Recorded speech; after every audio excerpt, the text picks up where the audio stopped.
Señor, hoy el Señor trae una palabra de mucha bendición para ustedes. Por tanto, estén atentos, porque la palabra que hoy te trae el Señor como buenas nuevas de salvación es para tu libertad espiritual. Aunque tú esperas una libertad de las autoridades físicas, un mensaje que venga de parte de las autoridades para que físicamente salga de este lugar. Pero este mensaje que te traigo hoy es para que tú seas libre espiritualmente, que es la mejor libertad. Y que aunque estés preso, tu situación va a ser mejor. Porque nuestra vida físicamente es llevada por las sensaciones de la carne y de las emociones, y por eso deseamos salir físicamente de este lugar. Pero la verdadera libertad está en salir del pecado espiritual que tenemos nosotros, de esa esclavitud espiritual que tenemos. Por eso hoy te traigo esta palabra de parte de Dios, cuyo título es la resurrección. Tema: anclados en la doctrina de la resurrección. Les pido que por favor vayan conmigo, aquellos que tienen Biblia, a la primera carta de Pablo a los Corintios. Los que tienen Biblia, primera carta de Pablo a los que viven en Corinto, capítulos 15, versículo 58. Los que tienen Biblia pueden ir buscando allí para que verifiquen que lo que se está hablando acá coincida con la Biblia, con la palabra de Dios, que no va a ser engaño ni otra doctrina de hombre, sino palabra pura venida de lo alto. Bueno, dice capítulo 15, versículo 58: por tanto, mis amados hermanos, estad firmes, fuertes, constantes, abundando siempre en la obra del Señor con entusiasmo, sabiendo que vuestro trabajo en el Señor no es en vano. Mis amados amigos y hermanos, con este versículo les traigo una pregunta. La pregunta es: ¿cuál pudiera ser el mensaje de Cristo, la cabeza de la iglesia, para ustedes el día de hoy con este pasaje? Y con esta pregunta en mente, que más adelante será resuelta, queremos mirar hacia adelante, hasta la venida en gloria de nuestro Señor Jesucristo. Ahora, obviamente, yo no recibí una revelación directa de parte del Señor para que predique de este texto en la mañana de hoy. Pero sabemos que lo que Pablo dice aquí es la voluntad expresa de Cristo para este lugar en este momento. Porque estas palabras fueron escritas bajo la inspiración del Espíritu Santo. Y yo tengo la plena convicción de que este texto es muy pertinente para ustedes el día de hoy. ¿Por qué? Porque los seres humanos tendemos a bajar el ritmo con el paso del tiempo. Y a veces comenzamos a dar señales de agotamiento, porque muchas veces nos sentimos cansados, nos sentimos frustrados por muchas cosas que nos suceden. Necesitamos la gasolina, así como un carro necesita gasolina para andar, nosotros necesitamos la gasolina de la esperanza en las promesas de nuestro Señor. Necesitamos gasolina para seguir corriendo, avanzando, para llegar a la meta, para alcanzar el premio que Dios ofrece mediante el llamamiento celestial en Cristo Jesús. ¿Y qué? Y seguir peleando la buena batalla de la fe.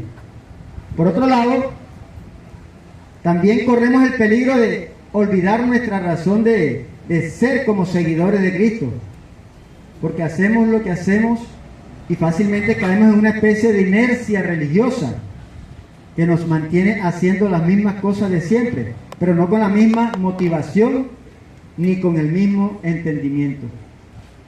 Y por supuesto, también están todos aquellos que por la gracia y la misericordia de nuestro Señor siguen corriendo bien la carrera y que también necesitan que se les anime a seguir corriendo. Y es por eso que he escogido este texto de 1 Corintios 15:58 para predicarlo en este lugar. Porque aquí, más adelante, no sé cuándo, van a salir predicadores de este sitio. Quizás se nos unan a la fila de nosotros, porque aquí hay buen testimonio. Pero eso no lo sabemos, solo el Señor lo sabrá en el tiempo perfecto de Él. Ustedes predicarán de esta palabra en algún día, en un momento, la hora, no la sé, porque si no sabemos muchas cosas a veces, pero el Señor sí sabe, y sabe qué corazón está dispuesto para que lleve esta palabra a todo lugar. Ahora, permítame tomar unos breves minutos para poner este texto en su contexto, ya que todos los problemas que había en la iglesia en Corinto, que eran varios, se añadía la confusión de algunos con respecto a la doctrina. Los corintios habitaban una ciudad muy comercial, pero esta ciudad era bastante idólatra. Esta ciudad estaba llena de muchos campos cultivables, había muchas fuentes de agua, por tanto era muy comercial para la época de los apóstoles. Inclusive hasta los 2 primeros siglos estuvo comercial. Hoy en día es una ruina, son unas ruinas. Pero en esta ciudad se veía mucho la idolatría, pues había influencias de Grecia. Había mucha influencia de Grecia. Y esta confusión se daba por la resurrección del cuerpo, debido muy probablemente a la influencia de la filosofía griega. Se consideraba el cuerpo como la cárcel del alma, y cuando un imperio llegaba al sitio, ese imperio trataba de imponer su filosofía, su idioma y su moneda a toda la región, aunque estos también mantenían su idioma, tal cual como está pasando hoy en día. Estados Unidos, el imperio actual, el inglés es el idioma universal, el dólar, la moneda universal. Y hay muchas filosofías que los gobiernos también toman de ella, muchas leyes, muchas normas que las naciones la adoptan. Y no es diferente para ese entonces, para ese tiempo no era diferente. Algunos pensaban que era absurdo estar a la espera de la resurrección del cuerpo físico. Pero dice Pablo, si no hay resurrección de muertos, entonces Cristo tampoco resucitó. Y si Cristo no resucitó, vana es nuestra predicación, vana es vuestra fe. Mis amigos y hermanos, un cristianismo sin resurrección es un cristianismo sin esperanza. Noten lo que dice Pablo en el versículo 16 al 20 del mismo capítulo 15. Pues si los muertos no resucitan, entonces ni siquiera Cristo ha resucitado. Y si Cristo no ha resucitado, vuestra fe es falsa. Todavía estáis en vuestros pecados.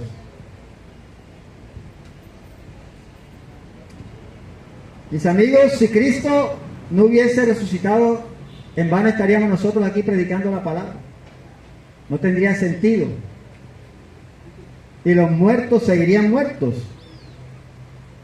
Entonces también los que han dormido en Cristo están muertos, y muertos para seguir muertos. Si hemos esperado en Cristo para esta vida solamente, somos de todos los hombres los más dignos de lástima. Hoy día, mis amigos, hay una doctrina falsa parecida que dice que solo resucita el espíritu y no el cuerpo. Y esta es la doctrina de los testigos de Jehová. Eso dicen ellos, que solo el espíritu resucita, pero que el cuerpo no va a ser resucitado. Pero en Lucas 24:29 desmiente esa posición y dice: mirad mis manos y mis pies, que yo mismo soy, palpad y ved, porque un espíritu no tiene carne ni huesos, como veis que yo tengo. Aquí Cristo le está hablando a los apóstoles una vez que resucitó. Y le dijo, toquen, miren, es más, tengo hambre, denme de comer. Entonces le dieron pescado asado y le dieron un panal de miel para que comiera. Un espíritu no come. Pero Cristo sí tenía hambre y comió. ¿Vio cómo se cae la mentira? La mentira de los testigos de Jehová. Esto lo dijo Jesús después de haber resucitado. Es más, en Juan capítulo 2, del 19 al 21, también encontramos otra prueba fehaciente, la cual pueden buscarlo allí en sus Biblias. Pero Cristo ha resucitado de entre los muertos. Cristo resucitó, mis amigos y hermanos, y Él es nuestra primicia, y por eso esperamos nuestra unión con Él. Porque nosotros resucitaremos también como una vez lo hizo Él. Esa es la esperanza que tenemos nosotros. Que así como Él resucitó, nosotros vamos a ser resucitados. Mis amados, la resurrección es tan importante en la estructura de nuestra salvación que Pablo le dedica un capítulo completo. Un versículo extenso en el capítulo 15 para explicar y defender y aplicar la doctrina de la resurrección, porque los corintios se estaban desviando de la verdadera doctrina, de la verdadera fe. Algunos líderes mundiales hoy en día han muerto. Tenemos a Buda, a Confucio, el Dalai Lama, Mahoma y otros que tú puedes ir a la tumba de ellos y encuentras huesos. Ahí están sus huesos. Se dicen que son líderes religiosos y muchos les siguen como tal, pero murieron y ahí están sus tumbas. Y abres su tumba y están sus huesos. Pero si tú vas a Jerusalén y ves la tumba del Señor, la vas a encontrar vacía, porque el Señor resucitó. Y esa es la esperanza que nosotros tenemos en Él. Pero el día llegará cuando nuestros cuerpos serán completamente transformados también, en un instante, como tal lo hizo nuestro Salvador. En el versículo 50 del mismo capítulo 15, dice Pablo, esto digo, hermanos, que la carne y la sangre no pueden heredar el reino de Dios, ni lo que se corrompe hereda lo incorruptible. Pero he aquí, os digo un misterio. No todos dormiremos, pero todos seremos transformados en un momento, en un abrir y cerrar de ojos. A la trompeta final, pues la trompeta sonará y los muertos resucitarán incorruptibles y nosotros seremos transformados, porque es necesario que esto corruptible, este cuerpo, se vista de incorrupción. Mis amigos, primeramente resucitarán los muertos en Cristo.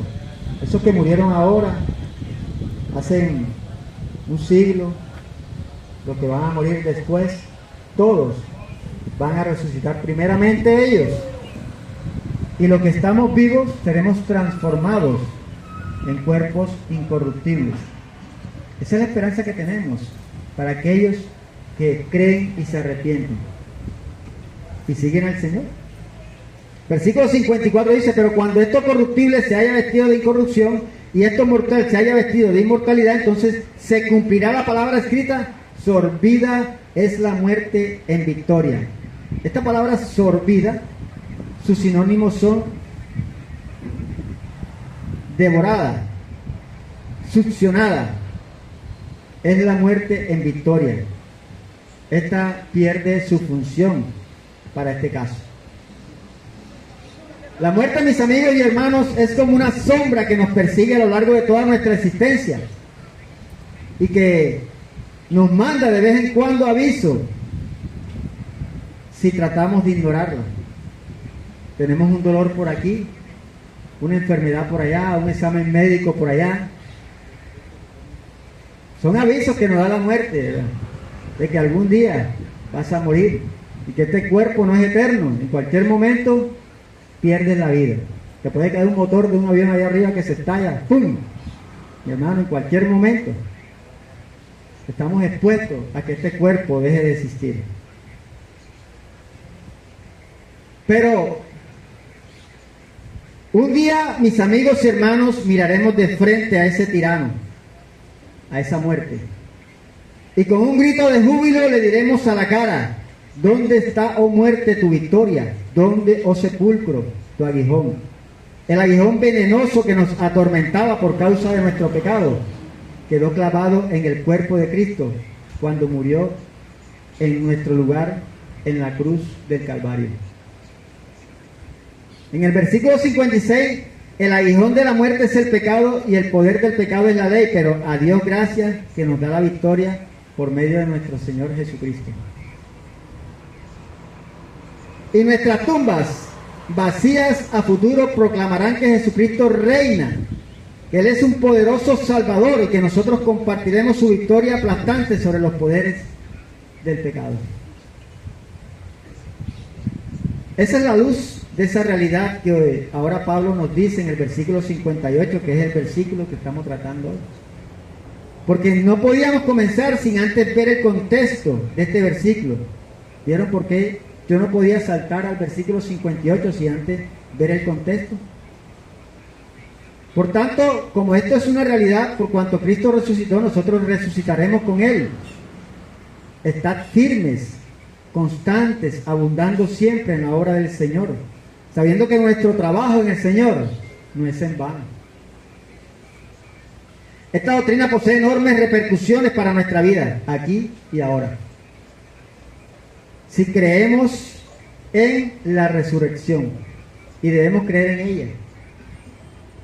Y por eso esta enseñanza tiene al menos 3 aplicaciones prácticas que debemos derivar de este mensaje. Así que vuelvo a mi pregunta inicial. ¿Cuál pudiera ser el mensaje de Cristo, la cabeza de la iglesia, para ustedes el día de hoy con este pasaje? Respuesta: pues que debemos permanecer anclados en la fe del Evangelio. Ahí debemos anclar, como hacen los barcos, ¿verdad? Sacan el ancla y se quedan ahí. Y para que no se muevan del lugar, el ancla los mantiene firme ahí en esa posición. Por tanto, mis amados amigos y hermanos, está firme, constante. Estas 2 palabras son prácticamente sinónimas, pero con una pequeña diferencia. La primera apunta hacia el hecho de permanecer enraizados sobre el fundamento del Evangelio. La segunda nos exhorta a permanecer inamovibles, que es como se traduce esta palabra literalmente: permanezcan inamovibles en vuestra fe, por más que soplen vientos contrarios.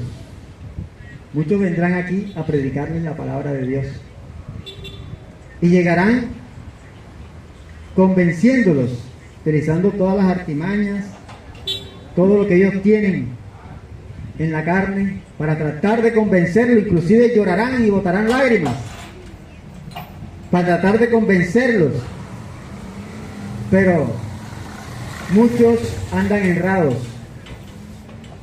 Muchos atienden a doctrinas falsas de intereses personales para alimentar a sus propios estómagos.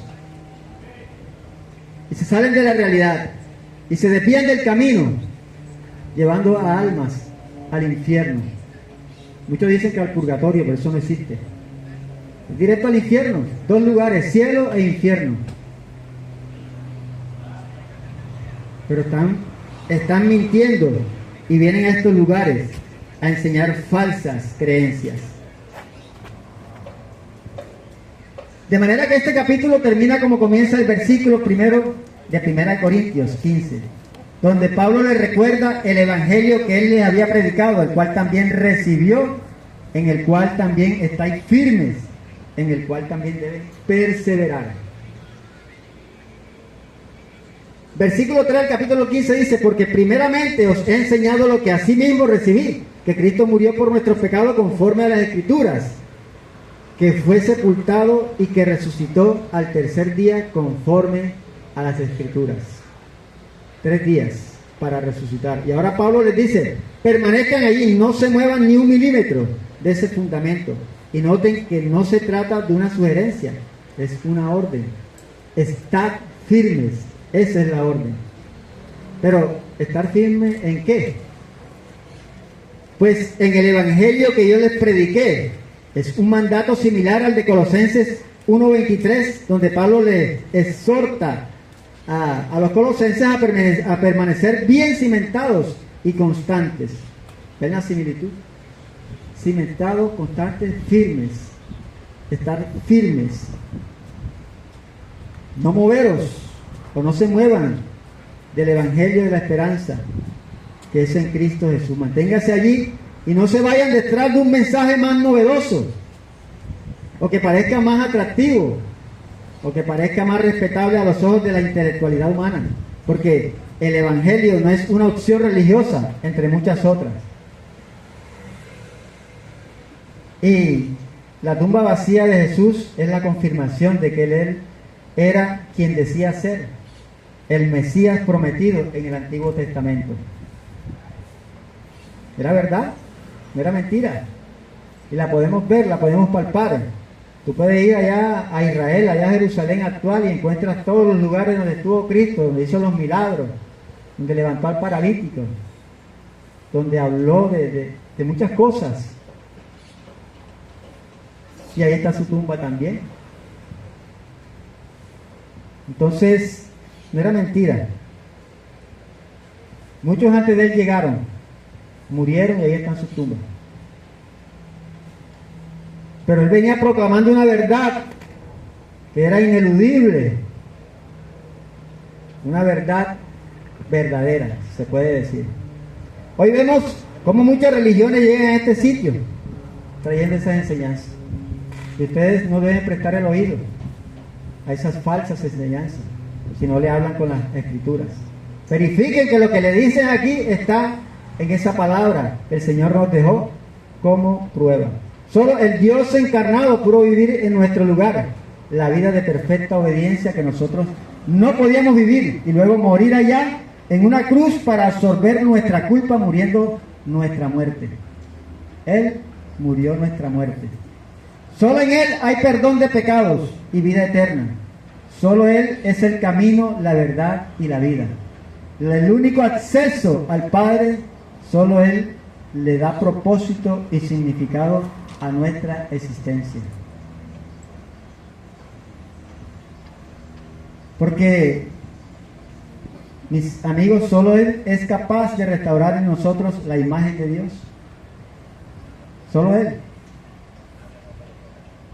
Que quedó distorsionada por causa de la entrada del pecado por nuestros primeros padres Adán y Eva. Solo Él. Esa es la buena noticia que se va desarrollando a través de toda la Biblia, desde Génesis hasta Apocalipsis. Este libro es una gran historia de redención. Una historia en la que todos los hilos convergen ¿en quién? En Cristo. Y este crucificado. De modo que si ahora deseamos obedecer a Dios y vivir para Él, no es para ganarnos su favor, sino debido a nuestra gratitud por haber sido favorecidos en Cristo. Pero esto de pura gracia. Mis amigos, este es el Evangelio que hemos estado proclamando en este lugar. El Evangelio de la justificación por la fe sola. Por eso nosotros venimos acá, a estos lugares, a predicarle el Evangelio de salvación. Dice Jonás que la salvación es de Jehová. Jonás, el que fue tragado por un gran pez. Por supuesto, con el paso de los años, su espíritu nos ha guiado a ver cada vez más claramente las implicaciones prácticas de ese mensaje, para que podamos manifestar esa gracia del Evangelio en una forma más evidente, como hemos reconocido. Pero por la gracia de Dios nunca hemos dejado de predicar el Evangelio. Gracias al Señor que nos da las fuerzas para seguir dando esta palabra, dando esta lucha y mantenernos firmes como ministerio evangelístico, ejército de Dios, proclamando la buena nueva de salvación y la verdad de Jesucristo en estos lugares. Mantenernos firmes en ellos. Invito a mis hermanos a que se permanezcan firmes en ese Evangelio, que no se aparten ni a diestra ni a siniestra, Este evangelio es y seguirá siendo poder de Dios para salvación, porque el Dios omnipotente ha decretado salvar a los creyentes.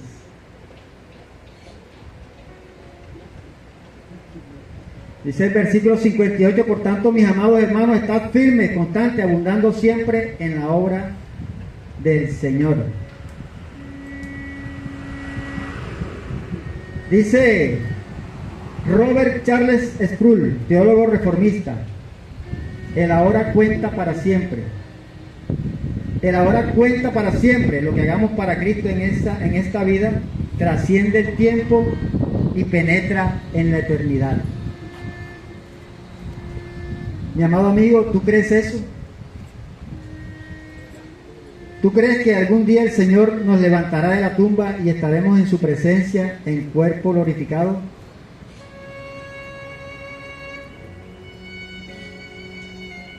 Porque de ser así, no deberíamos vivir con la determinación de hacer tesoros en los cielos en vez de gastarnos en aquello que no tendrá ninguna trascendencia cuando nos toque partir de este mundo. Mis hermanos y amigos, no nos vamos a llevar nada de este mundo. Por más que quieras buscar riquezas y tener todos los mejores carros, las mejores casas, penthouse, en la tumba te vas a ir tú solo. Y volverás al polvo, como dice la Biblia. Del polvo eres y en polvo te convertirás. Porque nuestra vida es sueño, como dice un escritor por ahí, Ernesto Sábato. Pero la Biblia también dice que nuestra vida es como la bruma, que en la mañana sale, pero en la tarde se deshace. Así es nuestra vida en este mundo. Entonces, ¿por qué hacer riquezas en este lugar cuando tenemos las mejores riquezas en los cielos?